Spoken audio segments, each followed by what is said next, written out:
So, welcome to our second part with two more lectures. The first by my dear friend and colleague, Rabbi Ben Scolnic, who is well known to this caucus because he co-runs the Seleukid lecture series with me and is also co-series editor of the Seleukid Perspectives, and within this series, also the co-volume editor of the Seleukids at War, which we celebrated a little bit at the beginning of our workshop. Now, Ben is difficult to describe. When I should summarize his achievements, I think of a family or a dynasty, the grandfather having been a rabbi for over half a century, and the father or the next generation having been a biblical scholar writing on nearly every biblical book in very prolific terms.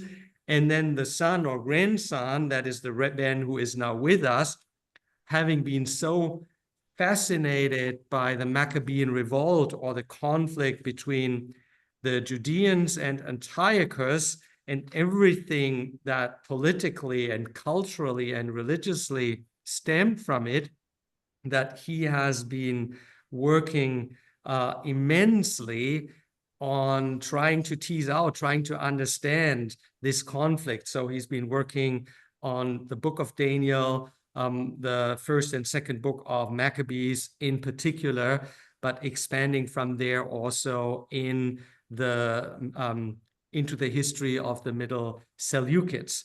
So this is, I think, enough to know about you, Ben, to follow your presentation, which is entitled Chronology and Interpretation, the One Like a Son of Man in Daniel 7:13. Thank you, Altay. Can you make me co-host? Oh, yes. Give me a sec. You should be able to share anyway. Oh, Can you see it? someone was quicker than me. Yes, Yeah?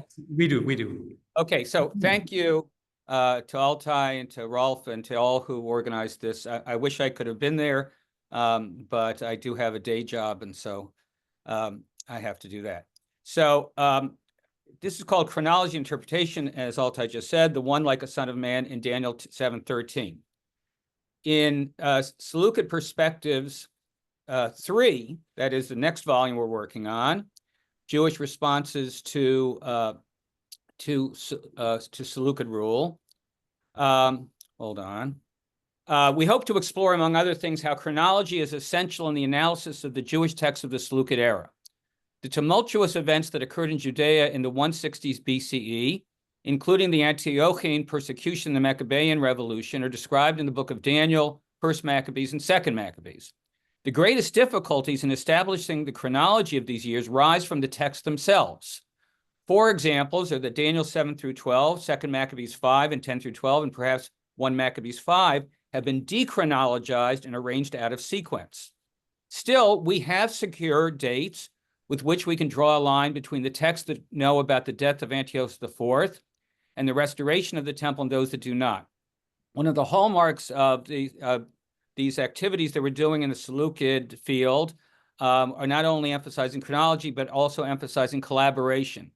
And as you can see, I'm going to be basing a lot of what I say on Altay's source critical analysis that re-chronologizes the Daniel text in a new way. And based on that, we can move on to an interpretation of the enigmatic figure of the one like a son of man. We can now see this cryptic passage as a Jewish response to the Seleukid ruler cult at a particular moment in time when victory over the Seleucids seemed at hand. So let's see what important dates perhaps we can agree on. It's 168, July, August, the day of Eleusis. Paul a few minutes ago referred to it. Antiochus IV Epiphanes conquers Egypt in 169 and then again in 168, when a second successful invasion gains everything except Alexandria. Again, Paul just referred to this. After the Roman defeat of the Macedonians at the Battle of Pydna, the Roman legate C. Popilius Linus threatens Antiochus with Roman intervention if he does not leave the country, which he does, neutralizing his victories in Egypt. According to Daniel 11 and 2 Maccabees 5, Antiochus attacks Jerusalem after the day of Eleusis in 168. According to 1 Maccabees, however, there's a long gap between the next events, until the next events. 167, the persecution in Judaism, possibly in stages. Antiochus IV's commander massacres many in Jerusalem in February or March. In Nisan, Jewish rites are forbidden on pain of death. And on 15th of Kislev, the abomination of desolation, whatever that was, is erected in the temple. 166, the Daphne Parade. I'm basing this on Nick Secunda's date, August 166. Antiochus returns to the east, leaving his regent Lysias and his little son Antiochus V Eupator in control of the western part of his reign. He fights the Parthians in the east, regains Armenia, and goes on to the Arabian coast. Meanwhile, in Judea, 165 to 164, Judas Maccabeus has defeated the Seleukid forces in several battles. He's gained control of Judea, except for the Acre and Jerusalem, which leads to 164, the letter of amnesty. On the 15th of Xanthicus, that's around March 25th, not around, that's March 25th, a letter in the name of either Antiochus IV or the co-regent Lysias and Antiochus V offers a restoration of religious autonomy, an end to the imposed cult, and amnesty if the rebels will put down their arms. Megillat Ta'anit, an ancient Jewish text, lists the 28th of Adar as a joyous day. 2 Maccabees 11 presents a dossier of letters, but neither 1 Maccabees nor Daniel refers to the amnesty in any way. Is there a 9-month gap? In November or early December, Antiochus IV dies in Iran. This news reaches Antioch in late 164 or early 163. A letter from Antiochus V referring to his father's death reaches Jerusalem a few months later.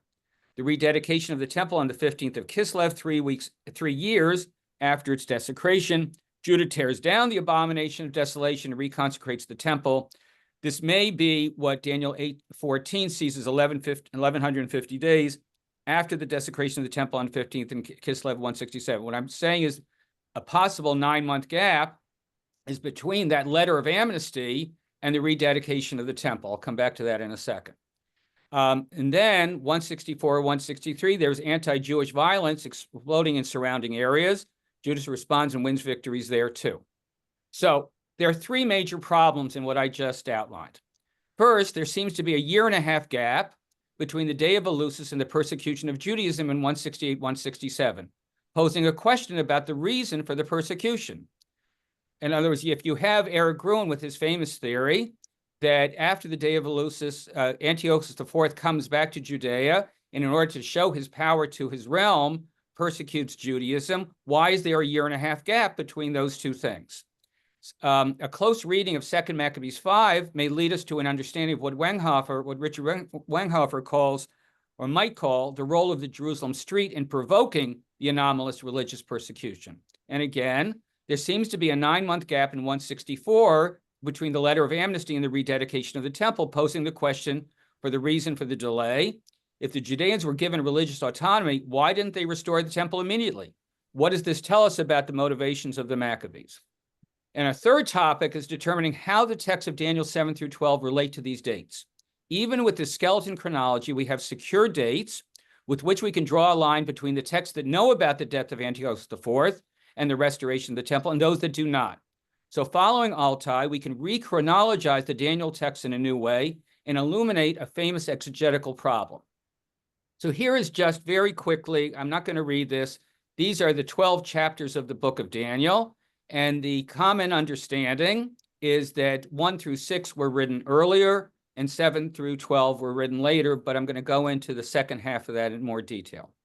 The consensus about the development of those chapters is... Goedemiddag, even een huishoudelijke mededeling. Wij zullen mogelijk wat later vertrekken in verband met dat er aan de noodrem is getrokken. Okay. I didn't understand. Where did that bill accept that as agreement?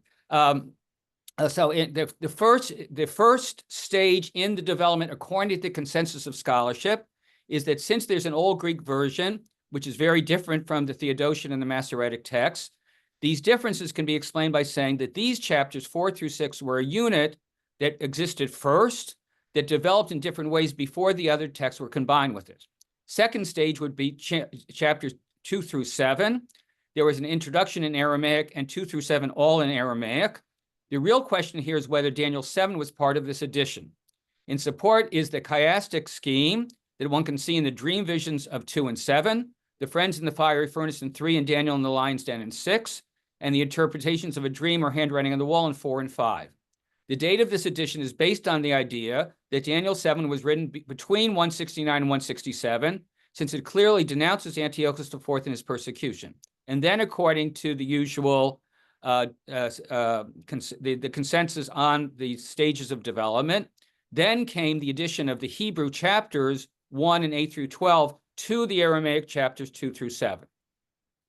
And Kratz represents the consensus about 7 through 12 when he states, as a kind of midrash to the Daniel narratives, the visions accumulate successively. We should not, however, assume that chapters 7 through 12 were written in that order.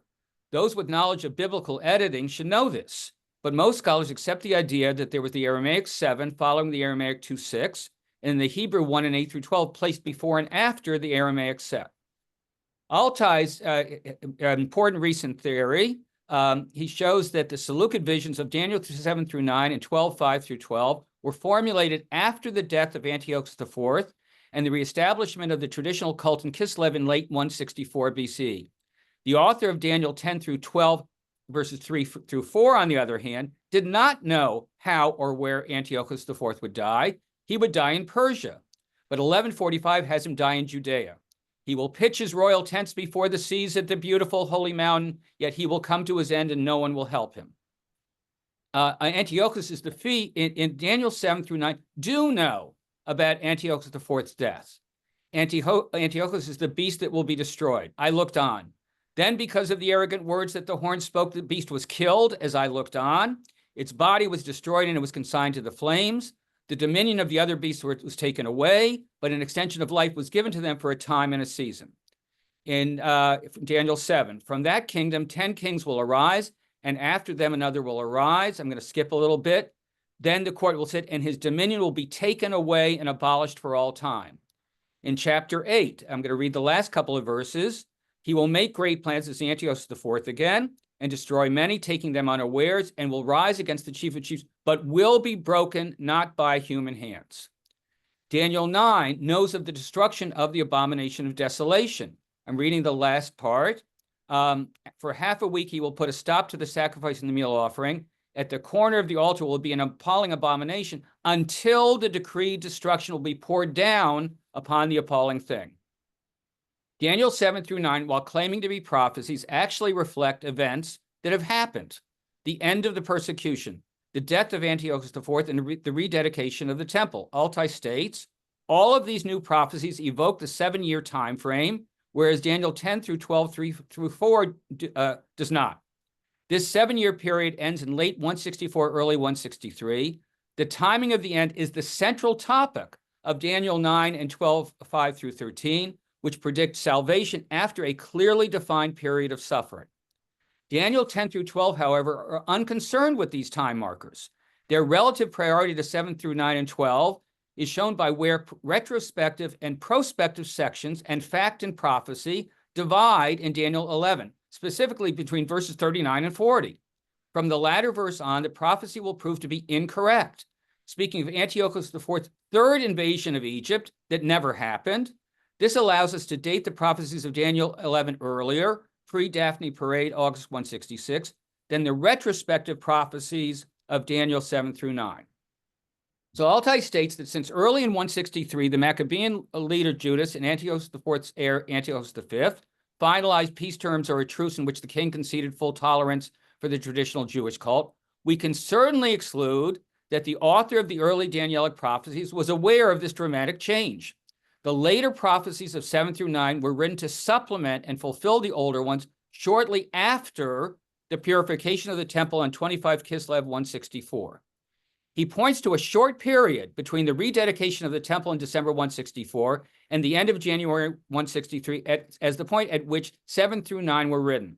The Judeans would have known that the Seleukids would return in force. It was against this background that the author of the previous version of the Danielic prophecies decided to rewrite and re-edit his work, to enhance its ideological use in an ongoing crisis of his people. By emphasizing that divine support is foretold by Daniel, had come true to the letter, all Judeans loyal to the Torah should be inspired with hope. Historically, the author of 10 through 12 himself has not seen the events that will unfold, so 10 through 12, including 11, do not know yet of Antiochus IV's death, while 7, 8, and 9 do. These chapters reflect a very different sense of what may happen now. With new apocalyptic hopes, the author of Daniel 7 points to a climactic ending when the wars in heaven and earth described in Daniel 10 through 12 will be won. The critical orthodoxy that Daniel 7 is earlier than Daniel 8 through 12 is at least partly based on the fact that it's in Aramaic, like chapters 2 through 6, and that it seems to be a kind of updating of the succession of empires in Daniel 2. To ignore this language issue and put the Hebrew 10 through 12 before 7 seems counterintuitive.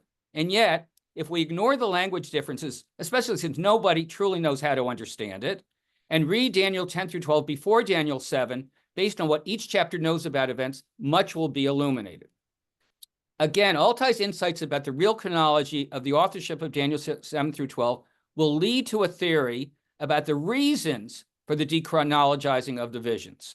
It is very different from the consensus assumption that the visions of 7 through 12 were placed successively as they were written. So now I can move from chronology to interpretation and offer a theory about one of the most puzzling passages in the Hebrew Bible. This is the one like the Son of Man, and I'm not going into it here, but in the article that I hope to write about it, I write extensively about the Christian and Jewish interpretations of this passage, because it's foundational to a lot of things in those two religions. As I looked on in the night vision, one like a human being, Kabar and Asha, that's Aramaic, like a son of man, came with the clouds of heaven. He reached the Ancient of Days and was presented to him. Dominion, glory, and kingship were given to him. All peoples and nations of every language must serve him. The Aramaic Kabar and Asha, one like a man in Daniel 7:13, seems unique and has been explained in many ways that the figure is the collective of the Jewish people, or Michael, or Gabriel, or Jesus. Very often, the theological religious belief of the commentator determines the exegesis. We, however, can see this passage in its literary context. In the Hebrew Bible, there are but a few references to the heavenly court. Isaiah sees the angels praying in Isaiah chapter 6. The book of Job presents dialogues between God and Hasatan, not a devil, Satan, but an adversary angel who has no power of his own. It is only in Daniel 7 through 12 that we have divine figures who have personal names, Michael and Gabriel. Names mean that they have identities. The identities of these two beings seem to be bound up with the Jewish people. They are protectors, guardian angels of the Jews who fight against the guardian angels, the Hebrew Sarim, the Sars, of the other peoples, including the Babylonians, Persians, Ptolemies, and Seleucids. These dynasties have divine avatars and are symbolized in other ways, such as beasts or animals, lion with eagle's wings, bear, leopard, ram, he-goat. There are wars on earth, which we would call by their historical names, such as the Syrian Wars. And there are wars in heaven, what I've called the Sar Wars. I'm very happy with that phrase, or Sarim Wars. I called it that in an article in Seleukid Perspectives 1. These quite remarkable Sar Wars in Daniel 10 through 12:4 rage for centuries and explain the central question of the book of Daniel. Why have we Judeans been ruled by these foreign kingdoms for hundreds of years? We learned that the different Sars of the kingdoms have been allowed to fight and prevail for a set period until it is time for the last eternal kingdom to rule. In Daniel's literary time, the perspective is the beginning of the Persian period. Before he reveals centuries of history to Daniel in Daniel 11, a being explains to Daniel why he's in a rush. Do you know why I've come to you? Now I must go back to fight the prince of Persia. When I go off, the prince of Greece will come in. No one is helping me against them except your prince Michael. This narrative continues in chapter 12, verse 1, after the historical revelations of Daniel 11, during which the enigmatic term ma'uzim is used for the heavenly and earthly powers and power centers. At this time, the great prince Michael, who stands beside the sons of your people, will appear. It will be a time of trouble, the like of which has never been since the nation came into being. At that time, your people will be rescued, and all who are found inscribed in the book, But you, Daniel, keep the word secret and seal the book until the time of the end. The book which Daniel is supposed to seal in his time, the 6th century, may be the book of Daniel and or a peek into a heavenly book that will be open in a passage we'll see below. But who's talking? Clearly not Michael, with whom the being is fighting. We've read about this being earlier in the same chapter, chapter 10, in several verses.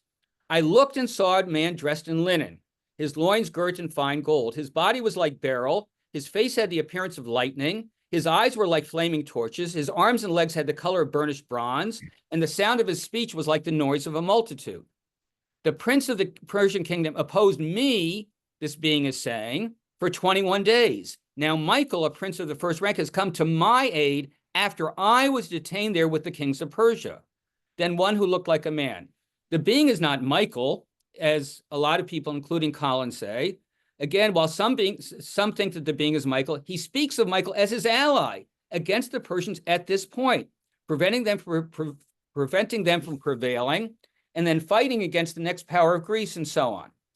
If we now see chapter 10 through 12:4 as preceding 7 through 9, both in dative composition and in the developing overarching story, we can take a better look at Daniel 8. Daniel sees a vision of the ram and the he-goat that symbolically predicts the rise of Antiochus IV through deceit, his persecution of the Jews, including the cessation of the sacrifices in the temple, but also predicts that he will meet his end, even giving a precise date when the sanctuary will be cleansed. And here's the voice again.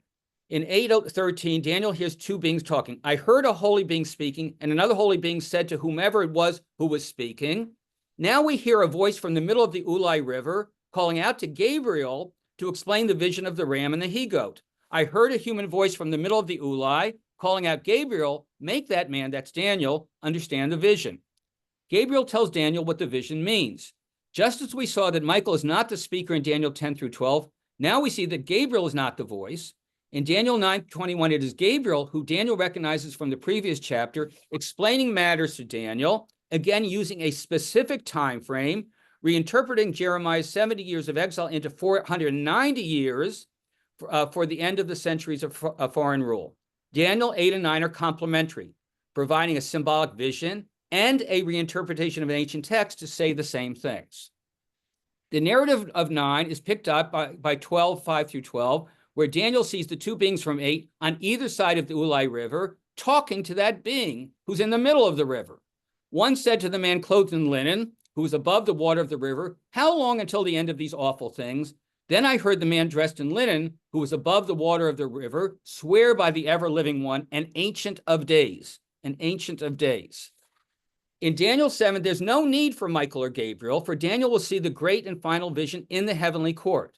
Very soon, in a time and a season, all the other kingdoms will be no more, and history as such will end. God has been in control the whole time during the centuries, and now the battles are over. So now comes the big pass, the enigmatic passage that I'm working on. Thrones, now plural, thrones were set in place, and the Ancient of Days took his seat, that is, on one of those thrones. His garment was like white snow, and the hair of his head was like lamb's wool. His throne was tongues of flame, its wheels were blazing fire. A river of fire streamed forth before him, thousands upon thousands served him. Myriads upon myriads attended him. The court sat, and the books were opened. And now comes our passage, the arrival of the mysterious being. As I looked on in the night vision, one like a human being, Kabarian Ashah, came with the clouds of heaven. He reached the Ancient of Days and was presented to him. Dominion, glory, and kingship were given to him. All peoples and nations of every language must serve him. So what are the elements of this passage? There are two thrones. There are two divine figures. One, the Ancient of Days, is apparently old, and the other one, the one like a son of man, may be younger.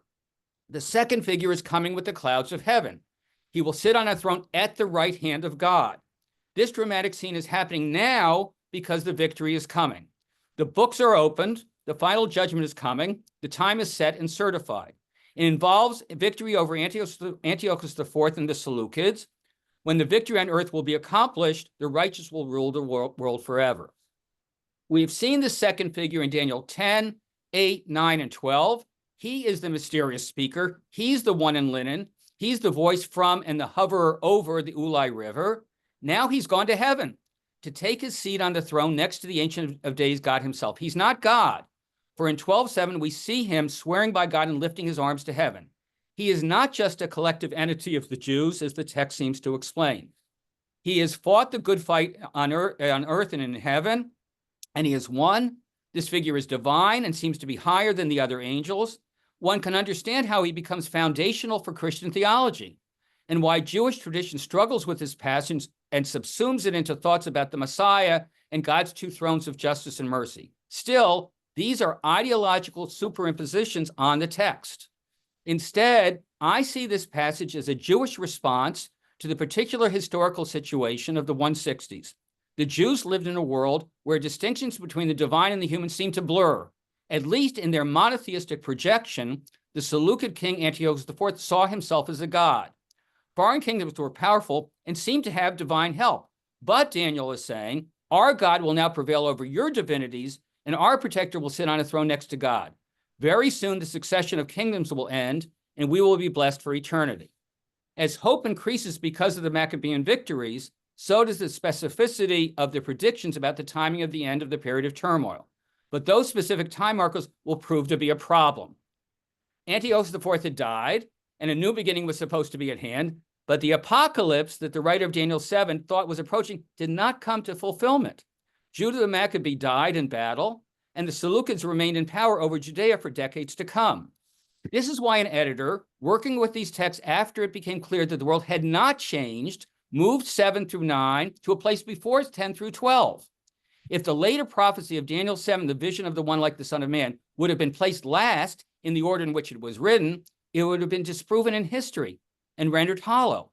By placing it before 10 through 12, it was one cryptic vision among others. Excuse me. So the editor moved the promise of the last kingdom to the future, still hoping for better times to come.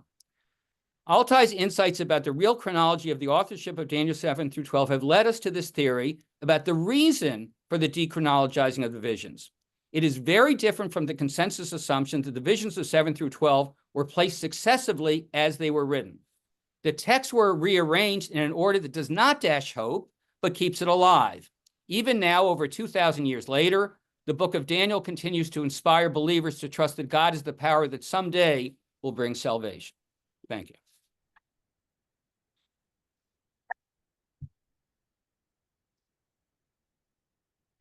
Thanks a lot, Ben. Of course, I'm very flattered. But beyond that, you did make me curious. And while others are still thinking about their question, my first is direct. Why did you not say that the mysterious Son of Man was meant to be Judah Maccabee? Just towards the end, you alluded to the possibility, but you did not speak it out. Because I don't know if that's true. I'm not ready to go there. You're not ready to go there. No. But you seem to be ready to claim something specific. No, by the way, I'm not really thinking about Judah the Maccabee as that. I'm thinking about some divine figure, and I'm not willing to, I don't know who it was. All I'm doing is following the text, right? Mm-hmm. I mean, and I don't even think it's, I don't know who it is. And why do I have to even, respond to it? In other words, but I don't, that's making Judah the Maccabee into Jesus. And I'm not doing that. Okay. No, well, I was you were building up the expectation that something very specific would be the solution, and towards the end. But why do I need that specific solution? Right? Why can't we go as far as the evidence will take us? Well, that is fair. That is fair. Okay, thanks for clarifying this. I am sure others have questions or suggestions.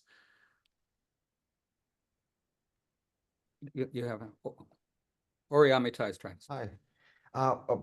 Thank you, Rabbi Scolnic. That was very enlightening, and I have to admit, I haven't read Altay's paper, so I just got 2 for 1 basically, which I still have to think about it. But A couple of questions for you. One sort of follows up on the previous question, but I'm going to ask it in a different way. Do you think, I mean, at the time when these chapters were written and before, as you say, they got like hidden away or tucked up, so as not to become too conspicuous, do you think that there was someone who had some kind of messianic claim and tried to promote it with this particular text? Or is it something that is a purely a thought experiment, say? That would be one question. Well, And wait, can I respond to that first? Because sure. because that was such a great question. I want to respond. Again, I think both of you are sort of saying we're superimposing messianic stuff onto Judah Maccabee. It's remarkable how in the Hasmonean stuff does not go to a messianic place, does not talk about, because they were not Davidites, right? They were descended from David, right? And so I think that, you know, they don't go towards that, at least as far as I can see. I've never seen any kind of synthesizing of Hasmonean and Davidic stuff. If you have, I would love to know it. Now I've already lost your question. What was your question again? Would you imagine at the time, I mean, the person who is responsible for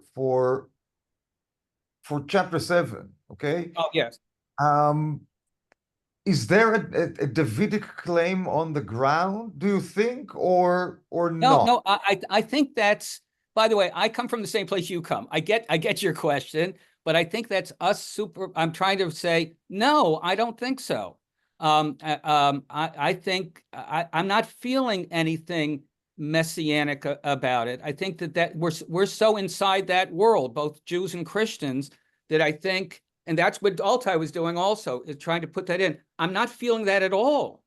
I'm saying, what I am trying to say is this: they lived in a certain world, and that world had all sorts of divinities, and they couldn't understand how come we've been ruled for these centuries by the succession of empires. Right? They must have some kind of power. And in a very unmonotheistic way, they're saying there's a Tsar of this and a Tsar of that, right? I mean, the word Tsar is used today in modern Israel. I don't have to tell you, you're right, for a minister, for cabinet minister, everything like that. This was a divine avatar, divine guardian angel protector of the Persians, and they're fighting in heaven, what I'm calling the Tsar Wars, okay? Mm-hmm.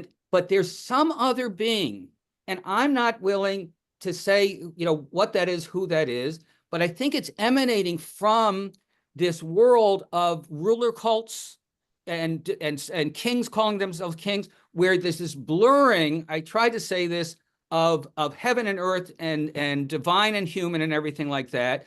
But I'm not saying that it's a human being becoming a divine being, like Altay was suggesting, or like Christianity, I would say, suggests, right? I hope I didn't say that incorrectly. But they're trying to explain something, and they're reaching in some vague theological thing. You know, we who are theologians think that there's a system of theology, but sometimes things just emanate. And I think that they're trying to say, our guy's been fighting their guy, but there's another guy, right?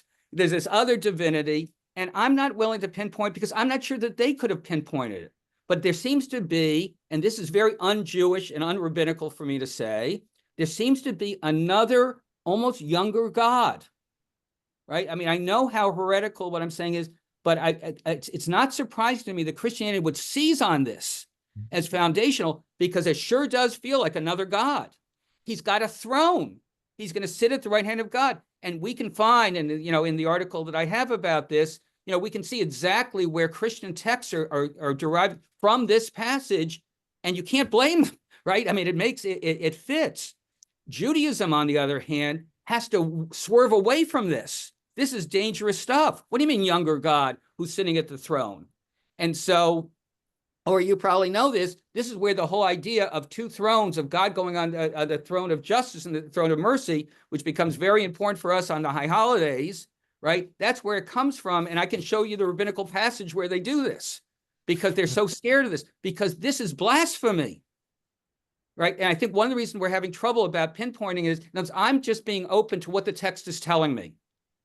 And everybody will try to fit it into their system. I feel like this is just another thing, a different, unique thing. I would be very happy to read your paper when you're willing to share it. I would love your, look, by the way, I know what I'm doing. I know how difficult this is. What was your second question? Well, okay, so this figure, how do you, the rock in chapter 2, do you still see that as the Messiah, or does that tie in some way to what you've just discussed? In chapter 2? Chapter 2, yeah, the rock in Nebuchadnezzar's dream. That I don't think that's chapter 2. Isn't? Oh yes. Yeah, Okay. it's the dream. It's the dream in chapter 2. Okay. No, I don't. I don't think this is that divine figure. I think that they're throwing up different symbols. I think that they're different stories. I mean, I will think about that more, but I don't think so. But I mean, now that you say it, could the hand that wrote the handwriting on the wall, was that chapter 5? Could that be him? I haven't thought about that because I don't have any evidence to connect those things. Right. And I thought that the rock was God. It was something from God. I thought the handwriting on the wall was God. I think that this figure, and you use that word, that's very helpful. This divine figure is its own thing that develops in these later chapters. And I would say it's a Jewish response to Seleukid rule. Mm-hmm. Okay. But thank you for this. Well, I'm still waiting for others to throw in their few coins. Paul, yeah, please. Can you come over again? Sure. Okay. Meanwhile, we have a problem. Let's ask one question. Yeah, all right. We have to move. Because of protesters. Oh, so you ask your question. All right. We have to leave. Just thinking about the patronage of powers and adversaries and the kind of the martial connotation would it be possible to read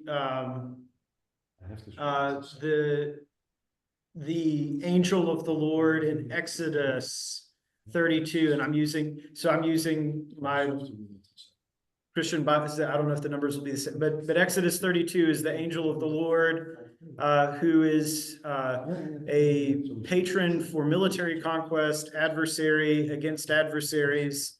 Is that a model for this kind of Michael the angel and the Prince of like that sort of adversarial description? Exodus 32 is the golden calf story, so I don't know what you're saying about that. But there certainly are. There's a just before that. There's a commander who appears before Joshua before the Battle of Jericho. There are these different commanders, but yeah. I don't have anything except for sort of parallelism to connect anybody like that you'd bring up to this figure. It doesn't mean no, but I don't have any evidence to connect them. Right. Well, it's just a thought on where, in terms of innovation versus adaptation. No, and I get you, and I'll think more about it. But we don't actually see this guy fighting. That's a good point. Well, no, I take it back. No, we do say, he says, yeah, I'm going to fight them. No, I take that back. We do. You're right. And but again, it may be just it may be that God had these different figures fighting throughout time, and it's not necessarily the same guy. Right? Yeah. Okay. What are the protesters? Well, that's something. Rolf is just trying to get permission for us that we can stay in the room. They are about to close this building because there are pro-Palestinian protests all around, and yeah, it's been quite complicated, I would say. Well, not for us today. Yeah, it's very noisy. I'm so sorry I didn't come to the Netherlands during this time. Yeah, so but But their protest has nothing to do with your conference. No. They wouldn't even take any notice of education and history. History in particular is not what they are interested But in. it's too bad they don't know a rabbi was just talking. Yeah. But since we are still recording and I want to share these recordings, I'd like to get back to the question you were discussing. Perhaps you find a less heretical solution by just emphasizing that this mysterious figure is like a son of man, but even the son of man would by definition then probably not be a god in the Jewish context, at least. Or No, in the paper, a draft of what you've read, I go through these terms, son of man and son of God, right? And the whole idea is he's like a son of man. He's not a human being, right? Okay, right? that He's turns it not- around again. Yes. No, it's it's ki bar and asha, like a son of man, right? He's dressed, but we got his description. He's in the barrel, and he's I mean he's like a son of man. He has a human figure, but I read his characteristics. He's like beaming and all of these things. So he's not a son of man. And in the paper that you read, Altay, I explained how it's really interesting about how son of God is, son of man is usually how Jesus is described in the Christian scriptures, and son of God is often used in the Hebrew Bible, which is counterintuitive, but it's true nevertheless. You see, I'm really not concerned about the heresy thing, right? No, that's I don't think for a study like this that should matter. I mean, I'm going through what other people have said, but I find all of those things inadequate. I think they're coming up, and your questions also are coming up against this enigma. And why is it not okay to say this is just something different? This is just something enigmatic, right? And I would say that to Ori also, right? This is its own thing. And I would say that to Paul also. Everybody's trying to connect it to something. Why can't this be a specific, unique response to stuff that was going on at that time in that world? Well, yeah, I don't think that is ultimately problematic.